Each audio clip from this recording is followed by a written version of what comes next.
Hello friends, ఎలా ఉన్నారు? బాగున్నారా?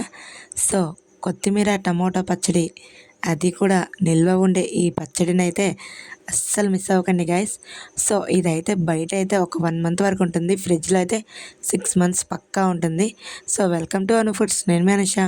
నా ఛానల్ని ఫస్ట్ టైం చూసినట్లయితే ప్లీజ్ సబ్స్క్రైబ్ గైస్. ముందుగా ఒక కడాయి తీసేసుకుని అందులో కొంచెం ఆయిల్, కొంచెం ధనియాలు, ఒక 4-5 వెండి మిరపకాయలు, కొంచెం జీలకర్ర కూడా వేసేసుకొని, ఒక 4-5 వెల్లుల్లి రబ్బలు కూడా వేసేసుకొని చక్కగా వేయించేసుకొని పక్కకు తీసేసుకోండి. తర్వాత దానిలోనే కొంచెం కొత్తిమీర వేసి బాగా వేగిన తర్వాత ఒక మీరు ఎన్ని టమోటాలు అయితే వేయాలనుకున్నా అన్ని టమోటాలు వేసేసుకొని చక్కగా ఫ్రై చేసుకొని అందులోనే ఒక చిన్నపాటి చింతపండును కూడా వేసేసుకొని దగ్గరగా మగ్గించుకోవాలి.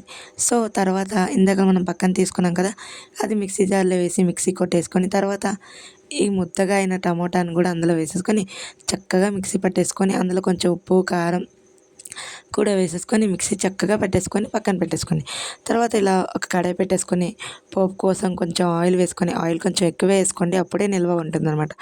కొన్ని వెల్లుల్లి రెబ్బలు, కొంచెం కరివేపాకు, తర్వాత ఒక 4-5 వెండి మిరపకాయలు వేసి బాగా వేయించేసుకొని అందులో ఈ పచ్చడి కూడా వేసేసుకొని చాలా చక్కగా దగ్గరగా మగ్గేంత వరకు మగ్గించుకోవాలి. అప్పుడే పచ్చడి చాలా చక్కగా వస్తుంది. అంతేకాకుండా నిల్వ కూడా చాలా చక్కగా ఉంటుందన్నమాట. ఇందులో కొంచెం ఇంగు వేసుకోండి, టేస్ట్ అయితే చాలా బాగుంటుంది. ఒట్టి పచ్చడితోనే అన్నం మొత్తం తినేయచ్చు, అంత బాగుంటుందన్నమాట.